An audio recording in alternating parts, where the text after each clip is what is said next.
ministerio que tiene la iglesia. Y respecto de eso, queríamos compartirles esta tarde. Yo les mencionaba el otro día a los hermanos, por eso les subí la reflexión que hicimos en Mar del Plata. Si no la vio, después mírela, porque es un poco en cadena, en relación a lo que hay una carga en nuestro corazón.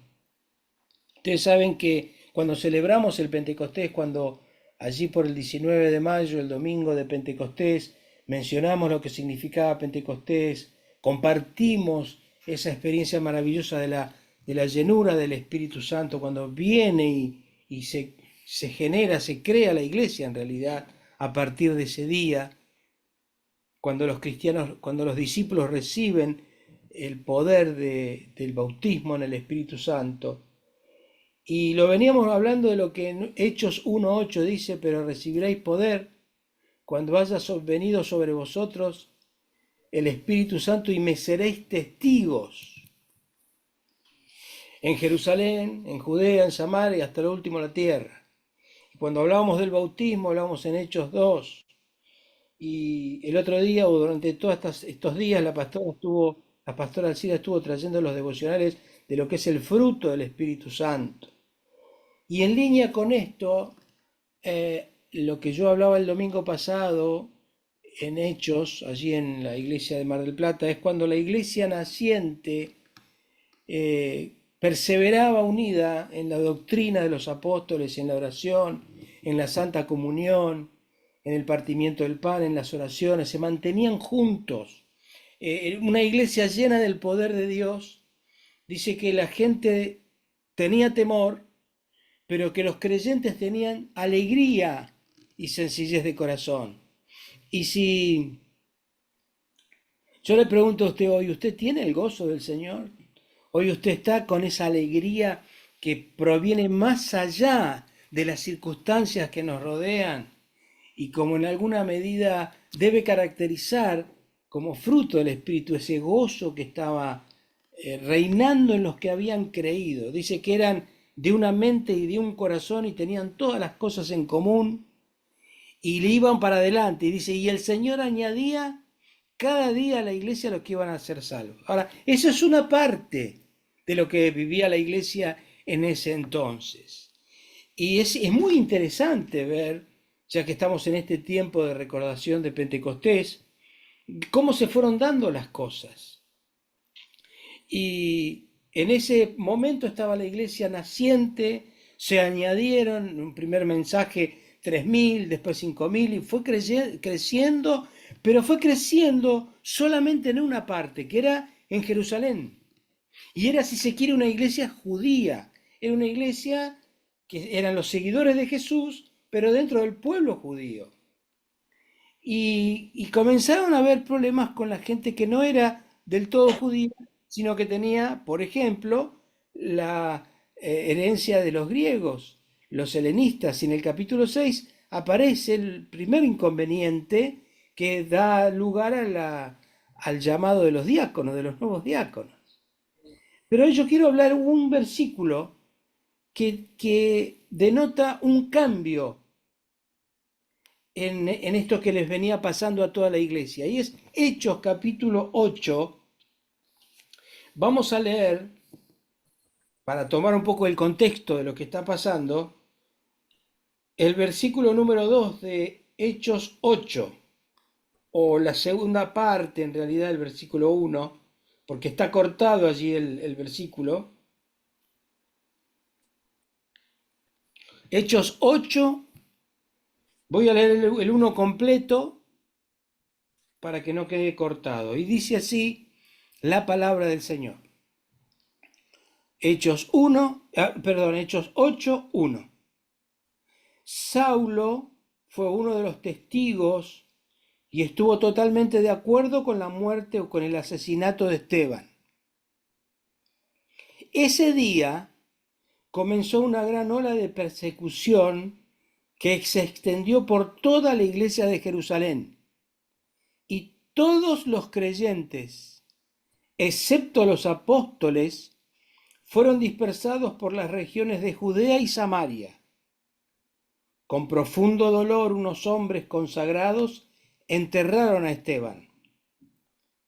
Y Saulo iba por todas partes con la intención de acabar con la iglesia.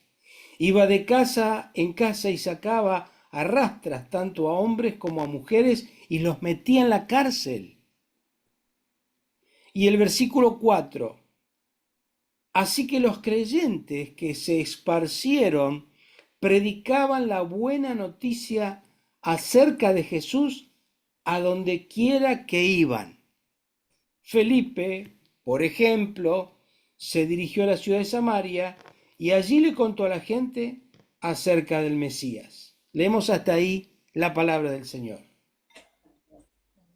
Ustedes saben que Hechos de los Apóstoles fue escrito, inspirado por el Espíritu Santo, por Lucas. El mismo escritor del Evangelio de Lucas escribió Hechos de los Apóstoles. Y Lucas tiene un estilo de escritura, sobre todo para el libro de los Hechos, donde va haciendo pequeños resúmenes. Él va haciendo como una recopilación, y tanto en el capítulo 1, el 2, bueno, y así.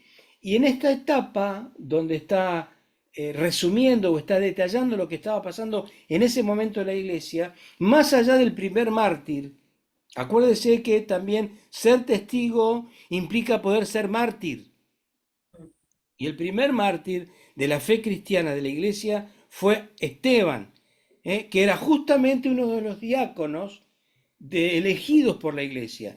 Todos los diáconos elegidos en el capítulo, relatado en el capítulo 6 de Hechos, eran todos de origen griego, eran judíos griegos. Y fíjense como cuando el Espíritu Santo hace como Él quiere. Usted y yo podemos programar lo que nos parezca, pero el que en definitiva hace las cosas es el Señor. A los apóstoles le pasó lo mismo. Cuando eligieron a los diáconos, le dijeron, miren, nosotros nos vamos a seguir dedicando a predicar la palabra, porque para eso estamos. Y los diáconos se van a dedicar a atender a las mesas, que ese era el problema que estaban teniendo con las viudas de unos y de otros. Pero ¿qué pasó? ¿Qué hizo el Espíritu Santo? Lo toma a Felipe, a Esteban primero, y le hace predicar a los líderes religiosos de ese tiempo, y fue tal la predicación que no soportaron y lo apedrearon. El segundo diácono, que también el Señor lo utilizó para otra cosa que no era la que primeramente estaba establecido, era Felipe, que también se menciona ahí, que no es el apóstol, sino que es el diácono Felipe. Ellos estaban en un momento de la iglesia donde contentos en Jerusalén. La iglesia se sentía cobijada, habían tenido persecución, habían tenido anteriormente el miedo, la muerte de Jesús, la resurrección, estaban escondidos. Cuando vino el poder del Espíritu Santo, cobraron ánimo, cobraron fuerza, y resurge la iglesia y se convierte en esa comunidad llena del Espíritu Santo, que se cuidaban unos a otros, que se amaban, que veían cómo el Señor añadía las personas que iban a ser salvas cada día, pero de repente cambia las circunstancias, cambian las condiciones, y comienza a través de esta prédica de Esteban, no solo su muerte, sino una gran persecución en Jerusalén. De hecho, ahí aparece por primera vez Saulo, que justamente va a ser luego el conocido apóstol Pablo, una vez que el Señor lo sale a su encuentro.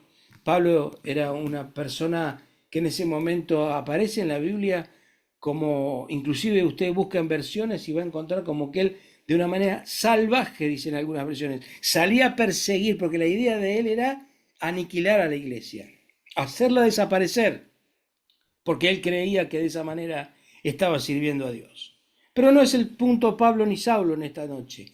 Esta noche es este relato donde el Espíritu del Señor mueve a Lucas a dar este resumen. Dice, a pesar de todo, los creyentes que habían sido esparcidos por todo lo tuvieron que salir de Jerusalén. Y eso es lo que yo quiero que nosotros nos pongamos un poquito en la mente, en el corazón, de estos hermanos que por haberse convertido al Evangelio, tuvieron que abandonar de un día para otro su casa, su familia, sus cosas, y salir, fueron esparcidos para no negar su fe y fueron llevados por distintos lugares, por muchos lugares. Curiosamente, en cumplimiento de lo que el Señor les había dicho, recibiréis poder cuando venga el Espíritu Santo y me seréis testigos primero en Jerusalén, que ahí estaban siendo testigos, pero después dicen Judea, en Samaria y hasta lo último de la tierra. Y a través de la persecución, Dios utiliza este elemento para que la iglesia no se quede adentro. Y nosotros, así como ellos tenían esa tendencia, nosotros también históricamente en la iglesia tenemos esa tendencia de encerrarnos en los templos, encerrarnos en las congregaciones y como cantábamos muchas veces, hay un pueblo que vive muy feliz y estamos felices los que somos, los que nos encontramos, los que pertenecemos y muy rara vez ponemos en nuestro corazón lo que el Señor nos ha mandado, a predicar a todas las naciones el Evangelio del Reino. En esta canción que trajo mi esposa, nuestra hermana Cristina, cuando esa parte dice, ¿en qué momento empezamos a construir nuestro reino? Y ese es un peligro que tenemos en la iglesia del Señor. Creer que estamos dentro de nuestra iglesia, de nuestro reino, del lugar que, si bien necesitamos pertenecer, nunca debemos dejar la mirada ahí adentro, sino que tenemos que levantar la mirada y ver que hay muchísimas personas que necesitan escuchar el mensaje del Evangelio de Jesucristo. Ahora bien, dice, los que habían sido esparcidos, echados, desterrados, exiliados, dice que se iban quejando, dice que iban murmurando. ¿Qué era lo que hacían? Iban predicando. No se iban quejando, no iban diciendo, mire lo que pasó allá, usted sabe, la iglesia, esto, lo otro, el pastor, los apóstoles, pim, pam, pum. No, ellos, a pesar de, por eso justamente como se mencionó en esto que trajo nuestra hermana Sandra, lo que trajo también nuestra hermana, la pastora Alcira, la reflexión, dice, a pesar de las circunstancias en contra o que no son del todo favorables, dice, los que fueron esparcidos predicaban la buena noticia por donde iban. ¿Y qué es lo que estamos haciendo nosotros? Si bien, si bien muchos de nosotros no estamos esparcidos o perseguidos, creo que hay muchos de nosotros que estamos muy tranquilos en nuestra zona de confort. Muchos creyentes están tranquilos en su zona de confort.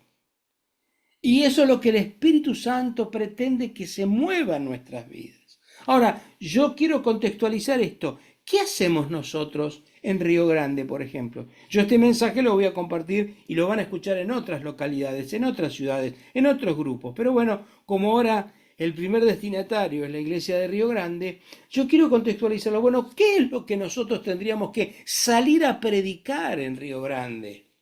Este grupo de la Sociedad Cristiana de Alit, ¿qué le tendríamos? ¿Cuál es la misión que tenemos? ¿Qué le vamos a predicar? ¿Qué le vamos a llevar a nuestros hermanos, a nuestras hermanas o a las personas que no conocen al Señor? ¿Qué le vamos a hablar mal de otra iglesia? ¿Le vamos a hablar mal de qué? No, tenemos que llevarle la buena noticia que es el Evangelio del Señor Jesucristo, que la gente necesita tener esperanza.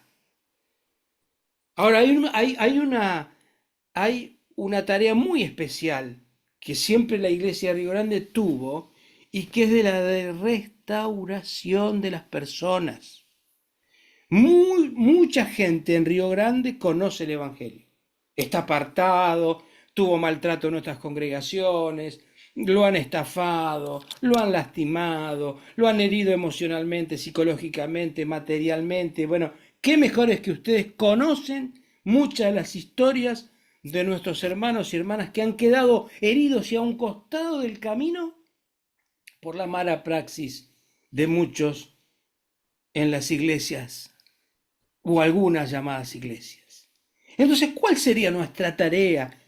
Nuestro primer paso para salir y no quedarnos enfrascados allí.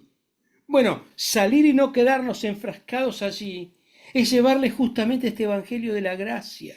Libere, hermano, háblele a su familia, háblele a su esposo, a su esposa, a sus amigos, compañeros de trabajo, háblele de la gracia del Señor.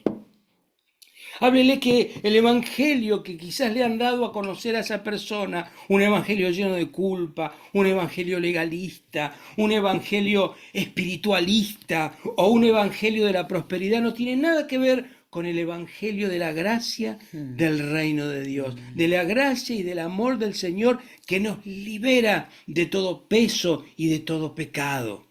Llévele esa palabra de confianza en el Señor que nos ama tal como somos, tal como usted, tal como yo soy.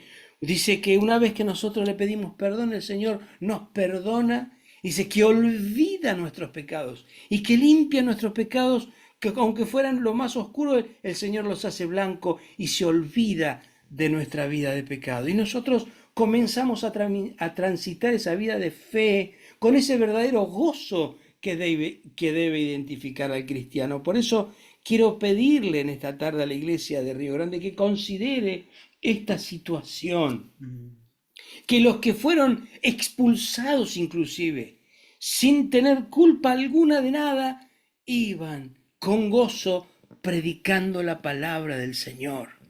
¿A quiénes nosotros tendremos en este tiempo para llevarles? Bueno, allí luego la palabra pone, por ejemplo, a Felipe, que se dirigió a la ciudad de Samaria, una ciudad, como usted sabe, enemiga de los judíos, y sin embargo el Señor lo llevó a Felipe, y Felipe fue con total liberalidad y les habló del Señor, les habló de Cristo, y se produjeron muchísimos milagros, y el Señor llevó un avivamiento a Samaria. ¿Será posible que usted y yo seamos elementos de avivamiento para una ciudad de Río Grande que necesita un volver al Evangelio Amén, sí, Señor. puro, al Evangelio sencillo, al Evangelio de amor, al Evangelio de comprensión, al Evangelio que no nos pone un montón de cargas y que nos convida a mirar justamente al que está en necesidad, a nuestro hermano triste, a nuestro hermano herido, a nuestro hermano enfermo, a nuestra hermana que está sola? ¿Qué vamos a llevar hoy? ¿Qué vamos a llevar? Bueno, yo quiero ser parte de esa cantidad inclusive de anónimos, porque no era solo Felipe el que fue esparcido, fueron muchísimos. Lucas pone como ejemplo a uno. En mi versión dice, Felipe, por ejemplo, se dirigió a Samaria, pero hubo un montón de hermanos y de hermanas que también fueron esparcidos. Son anónimos, pero llevaron la palabra a los lugares donde ellos iban y llevaron una buena noticia. Yo creo que no es hora de quejarnos. Yo creo que no es hora de andar despotricando. Creo que es hora de llevar ese evangelio de amor, de gracia, de bondad, Sí, a ese Señor. Jesús que quiere todavía salvar, a ese Jesús que quiere todavía llenarnos con su presencia y hacer de nuestra vida un instrumento, como se leía en esa oración, un instrumento de la paz del Señor. Queridos hermanos, hermanas, es un gran desafío que tiene la iglesia hoy en día. La iglesia en cada lugar que se encuentra. Puntualizamos el caso de la ciudad de Río Grande, pero podríamos decir lo mismo de Comodoro, de Sarmiento, de Esquel y por donde puedan escuchar esta reflexión. Somos llamados a llevar la palabra. Ahora, ¿qué vamos a esperar? ¿Una persecución? ¿Qué vamos a esperar? ¿Que nos empuje el Señor para salir? ¿O vamos a salir por nuestras propias motivaciones de amor a buscar a aquellos que necesitan el Evangelio? No se quede como está.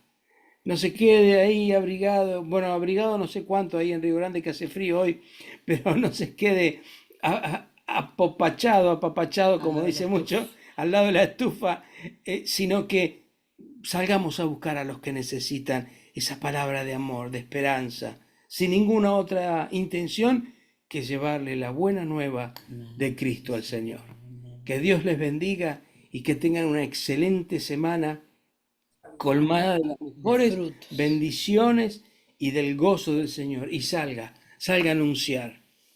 a anunciar a Jesús el Señor. Que Dios le Amén. bendiga.